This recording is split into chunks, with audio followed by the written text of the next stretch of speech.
Spam, hot dogs, kimchi, ramen. This is not a drunk grocery list. These are the key ingredients to Budae Jjigae, aka Korean army base stew. This has gotta be one of Korea's most unique, comforting, spicy, addictive dishes. And it was born after the Korean War using food left over from US military bases. This is the epitome of fusion food, right? A word that was beat to death in the early 2000s, late 2010s, whatever. It's American food and Korean food married together to create something magical. But as weird as it sounds, once you understand the history, the struggle, and the ingenuity behind the dish, it'll all start to make a lot more sense. Perfect, delicious sense.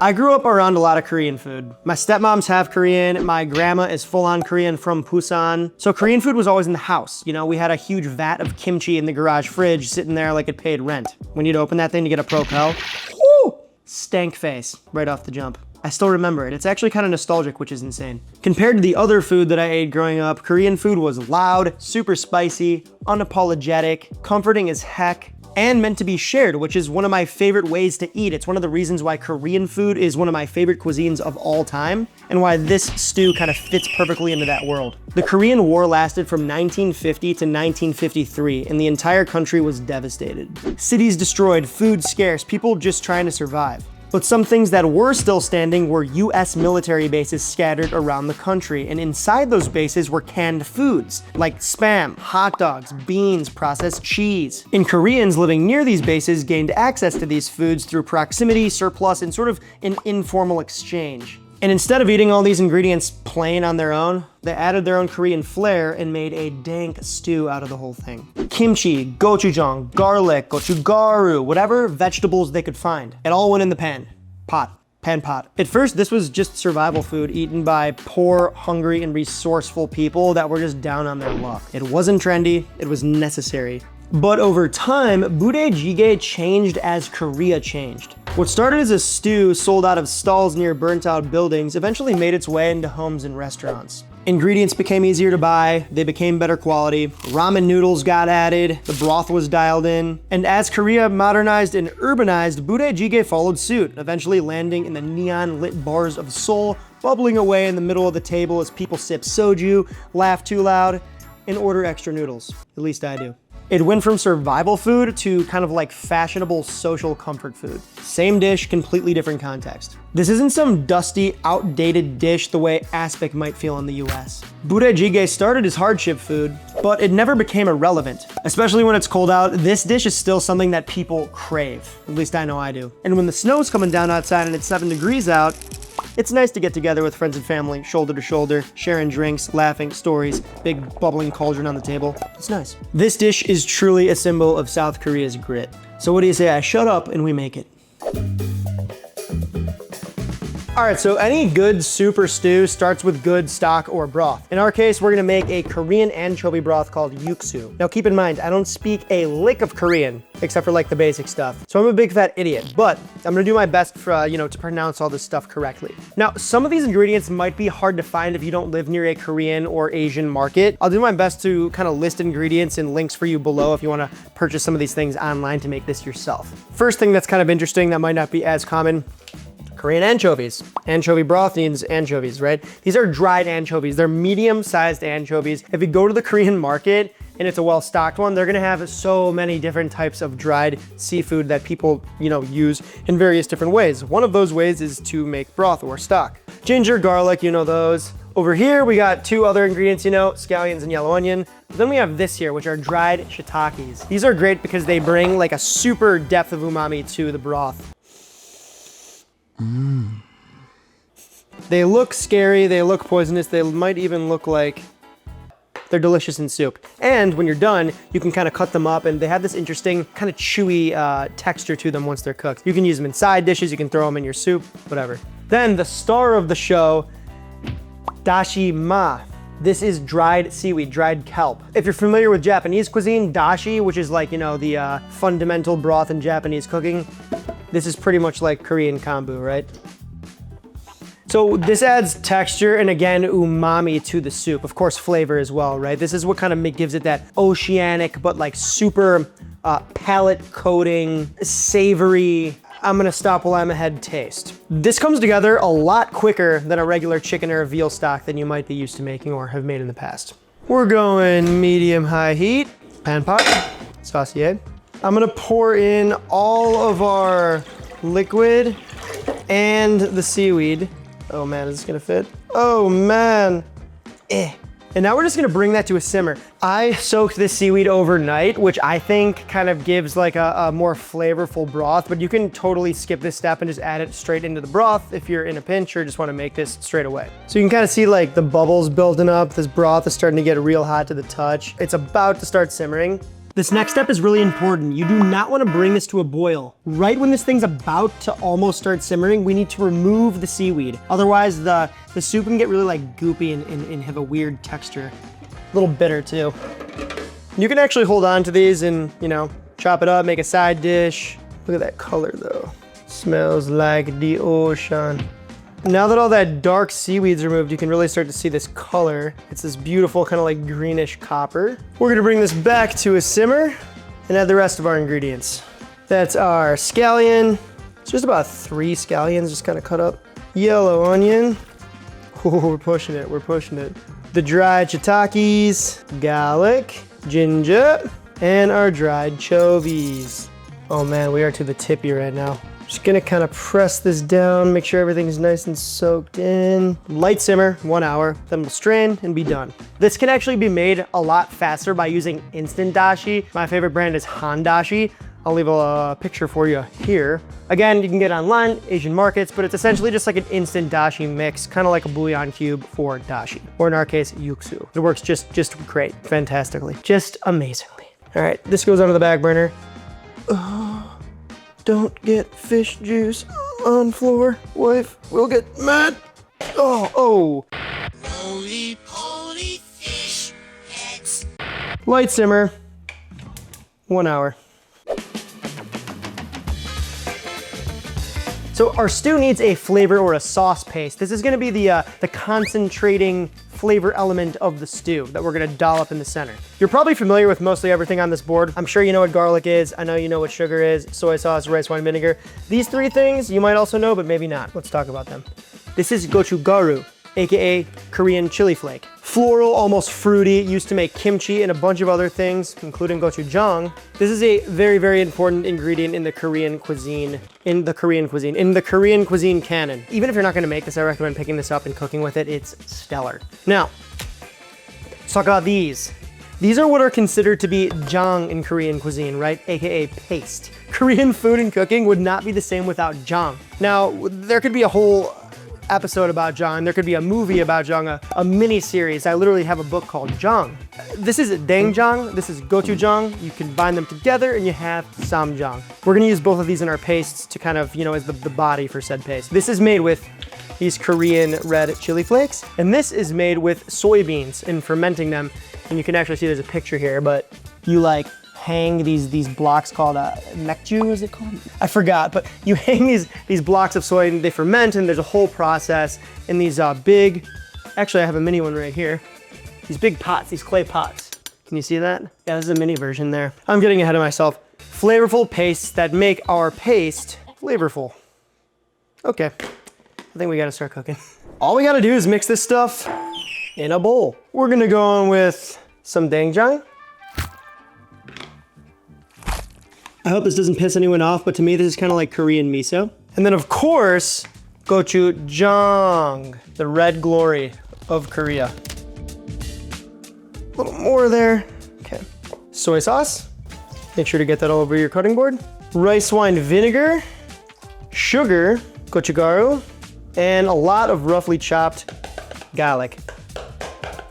I messed up and forgot to mention this. I'm gonna add some of this too. It's toasted sesame oil. It's very strong. You only need a little bit or else this whole thing's gonna taste like toasted sesame oil.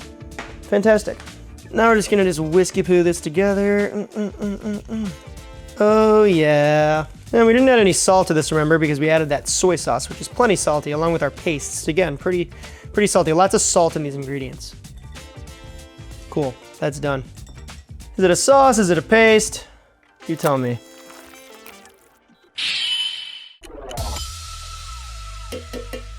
Sketchy. Ooh, I don't like this. Ooh, I don't like this at all. All right, that'll do. Oh, cool, I got onions in there. Sick. All right, so it's looking like we got about 3.5-ish or whatever quarts, which is good considering I spilled, you know, a quarter of it on the ground. Beautiful color. It's fishy without being too fishy. It's still got that like oniony allium punch to it, that depth. So yeah, it's cool. Can you use chicken stock to make this? Absolutely, and it's gonna be tasty. I've done it before, but for like the ultimate sort of like authentic version of this dish, you're gonna wanna make this Korean anchovy stock. As you can see, pretty easy to make. Some interesting ingredients that might be tough to find, but again, links below. Moral of the story, you do you. We'll pop this in the back burner, and I think we're ready to talk about the final ingredients. We gotta talk about what goes into the jjigae. We talked about how we have American and Korean ingredients on here, so let's start with the American stuff. Here we have our American processed cheese. Is it a mouse pad? Is it rubber? Is it cheese? Is it cheese matter? You tell me. It's nostalgic and incredible, and nonetheless, it actually works really well in the soup too. We'll talk about that later. Then we have our Spam here. Bow to the Spam. When you cut it thin like this, it eats better, almost like a piece of American prosciutto. It's less of like a meat punch to the face, right? A salty meat punch, and it's a little more subtle when you have it. You know, the broth warms it through and it kind of goes floppy. It's nice. Tastes pretty good. What kind of hamburger is this? Then moving on to the other meat here, which are hot dogs. Now these are little cocktail weenies that I cut on the bias to make look nice, but these can be just regular good old pork and or beef frankfurters, right? Hot dogs, just cut them up nice, like pop them in there, you'll be gravy. It's not American, but you know, we got the onions here. Two types of onions. We got the garnish with the scallions and the white onion again. The mushrooms, again, neutral. We got some shiitakes and these long boys here. These are usually enoki mushrooms, which are the really skinny long boys. I like them because when they warm up, they kind of eat like mushroom noodles. They didn't have them in my Korean market, so I bought these instead. They're nice too. Moving on to the Korean ingredients, we have our kimchi, right? Classic, of course. I actually buy my kimchi from the store like 99% of the time. I eat it so much that I just want to like grab it out the fridge and pop it on the side of my meal, you know? Then we got the tofu here. You gotta go firm or it's just gonna dissolve into the bubbly, molten stew.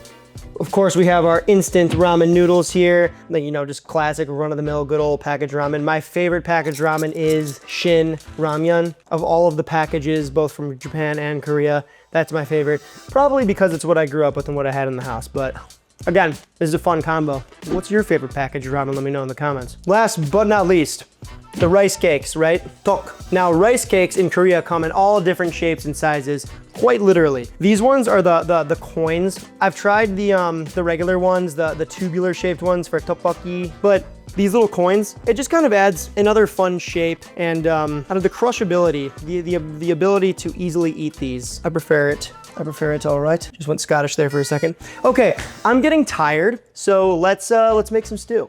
Now this stew is unique because you don't cook it and then serve it. You basically assemble it and then you cook it on the table. Then you eat it as it's kind of ready and as it cooks, communally. Now you could use a Dutch oven if you want, but that's not really the best because you can't really see into it. You might have to reach into it. You might burn your little forearms. You don't want that. So I like to serve it here. Well, everybody likes to serve it in sort of a more of a shallow dish like this. If you go to a Korean store, you probably can, I have one, hold on.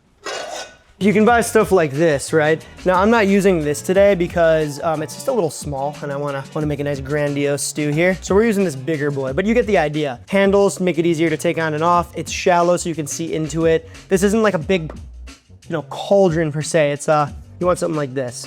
So with that said. So to build this thing, I'm gonna start with popping some of our sauce right there in the middle. Onions here. I'm gonna go mushroom 1, mushroom 2, a little more onion. Let's make this nice, huh? We'll hit it with the Spam I am, the sausages, rice cake, kimchi, and the tofu. Gonna add a bit more sauce there. Now we're gonna pour our hot Yuksu right in there. Right on in there. UFO. Now we can get this on the heat. And the cool part about this is that as it simmers and starts to bubble up, that sauce disperses into the stock. It gets a little more viscous, a lot more red, and just more delicious looking.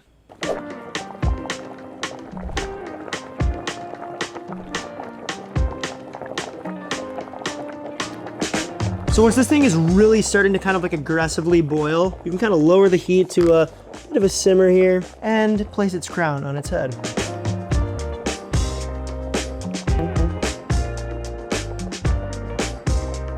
Just kind of baste that cheese, help it melt a bit.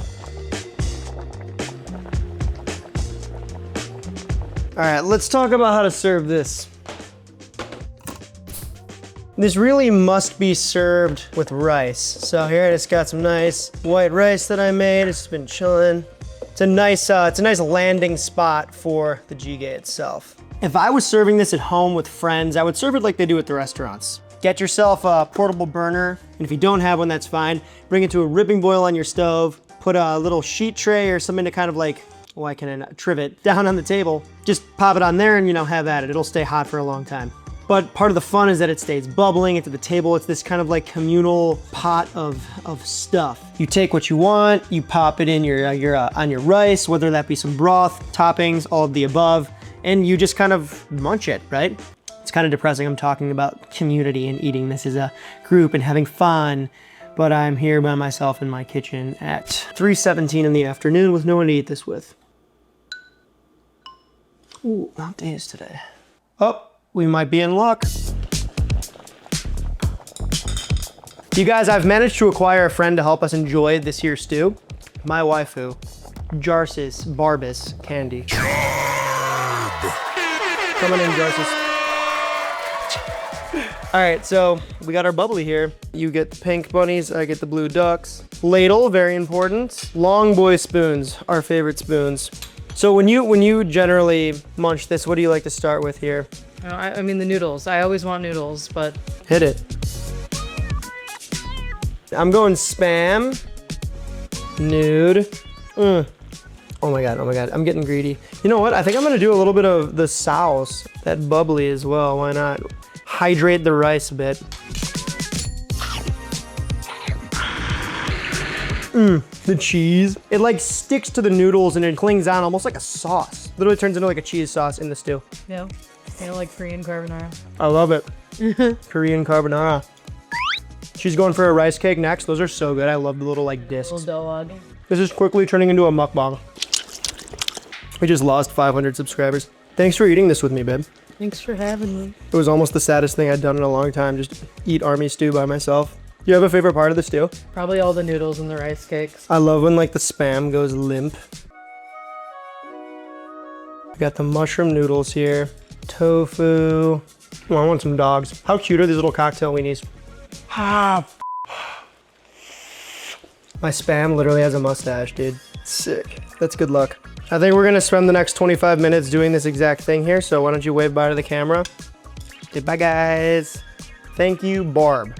Bye. Why don't you get on out of here now?